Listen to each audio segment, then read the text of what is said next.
Hey everyone, Nick from Practically Tactical. Thank you for tuning in, I really appreciate it. I got Jesse here with me. What's going on, guys? So in a previous video that we recorded of a 1-point sling versus a 2-point sling comparison video, which the link is down below, and there we said we'd do a video on our slings and our setups because Jesse is definitely running something interesting here. So we're going to go over these. So I'll start off with, I'm running the Frank Proctor Way of the Gun sling. They start out at $29, a few bucks more if you add on the QD attachments, which I have on this particular sling. So I said I have the QD, however, the rail itself on mine does not actually have a QD attachment on the front. It has one on the rear of the actual rail, which if you're running a 2-point sling, you want to have it at both ends of the gun. It gives you just more controllability. So I actually adapted it with some 550 paracord until I get a key mod adapter for a QD attachment. This works out really, really well actually for being kind of a Frankenstein solution for it. So back to the sling here. It's a 2-point sling that has a little slider right here. So it's very easy to manipulate to where, you know, if I'm in a 2-point sling, I'm giving myself some tension for shooting. I need to work on something. I can easily go into just a neck only, do some sort of reload, some sort of malfunction clearance or something, then go back into a 2-point, or I can just work from the actual neck itself. It's a highly versatile sling that is simple, it's easy to manipulate, and it doesn't cost very much, and I think that's one of the best points about the Frank Proctor sling.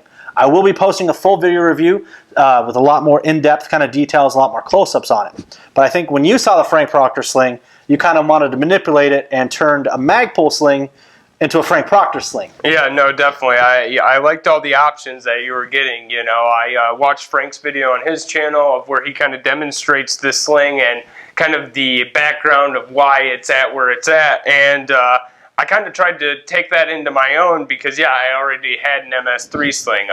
Originally, I thought, you know, I'd get best of both worlds and have a 2-point or a 1-point, and unfortunately, it didn't really do either of those well for me.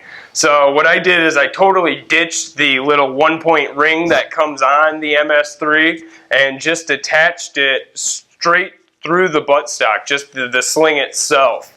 And then I attached this end with, again, 550 cord like Nick was saying, and I'll roll in close-ups of all this to kind of go over it, but I put a little piece of rubber on there that, you know, gets it real nice and cinched tight.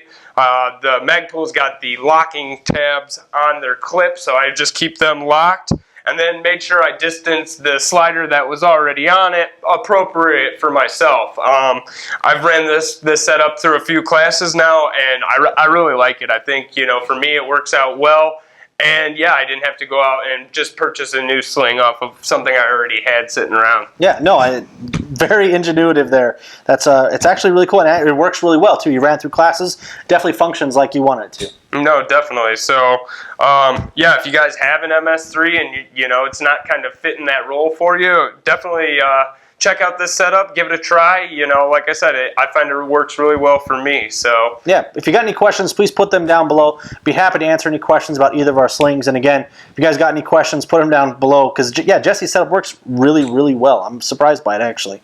And again, for everybody out there, if you guys run any other slings, put them down below. Give a little feedback on them because I know a lot of people out there are kind of trying to find out about slings because, you know, again, a lot of people kind of get confused about slings and don't know how to run them. And again, the best way to figure out if your sling works is take it to a class and run it. Yep, bet your gear, guys. Yeah, as always, you know, if you like this video, give it a thumbs up. Share it with your friends. It really helps spread the word. Yeah, I mean, that's it for me. Hope to see you at a class. Have a good one.